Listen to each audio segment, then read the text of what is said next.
Namaste. Today I'm going to talk about the subject of death, which is a bit of a morbid one, but depends on how you look at it. I've always had a weird view of death, ever since I was a kid. When I attended funerals from family members, I never really felt like there was something bad happening. I felt like, they're free now, they're no longer in pain, they've passed over, they're not suffering anymore. I remember going into religion class and going, what happens when you die? Is that just it?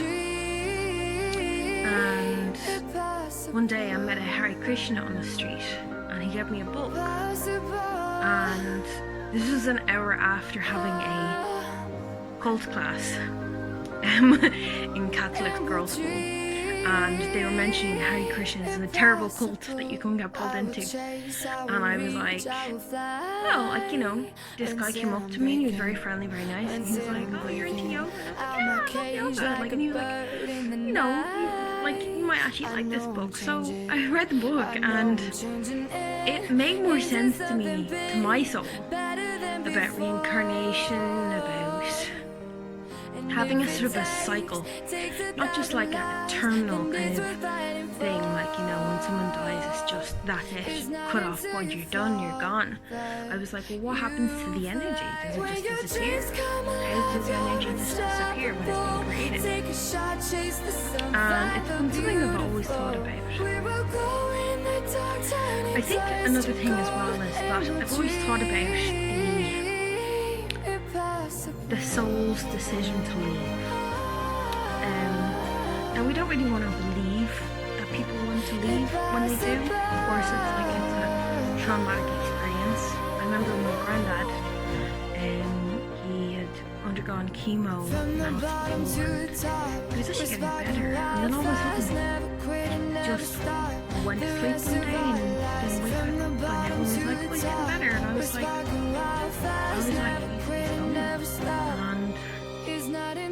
and I could feel him going, but it was like, I wasn't unhappy. I knew, not really said what the work, like mediumship, I knew that was family members, everything, and he had claimed that there was immense inside of it. And of course my dad was like, he's out working, he's delirious, and I was like, he had some people who were looking out for him there, so I was like, I held his hand when he was in bed and I said, Auntie Eileen's up there and she's waiting, and Uncle John and the boys as well that passed over, and it was like, you're well taken care of, and if you're feeling like this time's to go, then that's the right thing for you, and I love you, and I'll try to take care of everyone here if I can.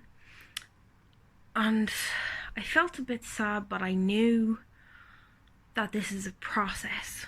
I think when you work with spirit, when you understand that, the sacredness of it, that it is something that the soul decides, and no matter what physical people want around, that soul decides to leave. And I got told this week by a friend about a terminal diagnosis, and I've had some weird emotions, because I think it's obviously different when when I was a kid. Again, it probably didn't really fully hit me, but this has been a close friend for a very long time, and it's made me think about a lot of things about the souls.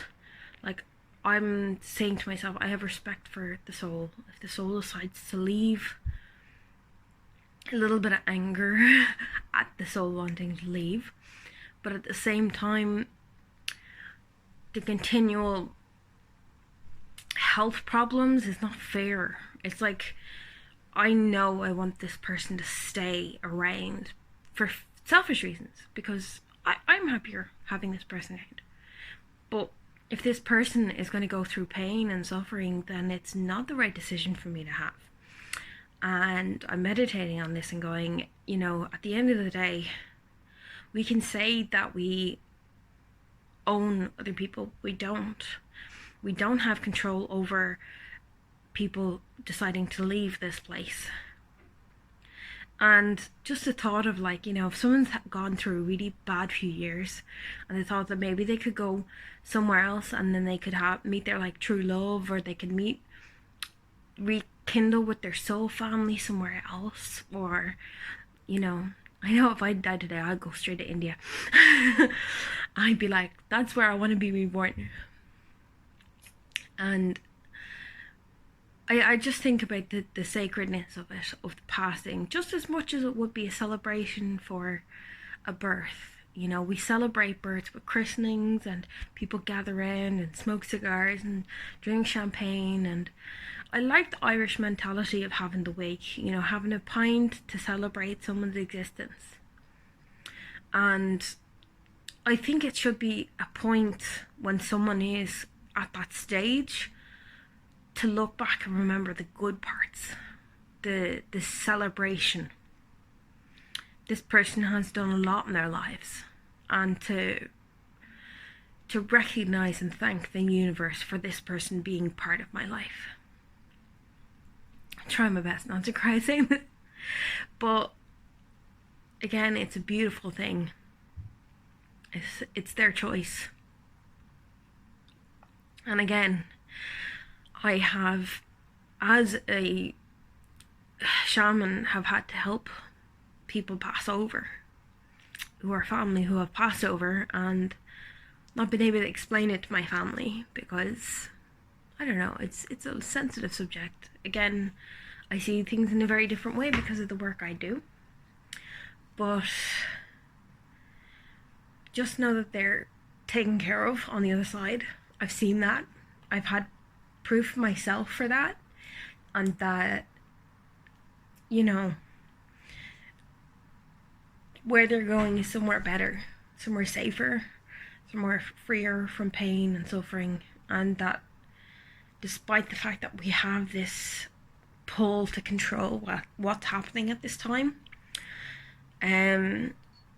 we have to let go and put it in God's hands, and whichever God you believe in, and just decide, I send them love, I send them light, I send them healing and hope, but I can't control them.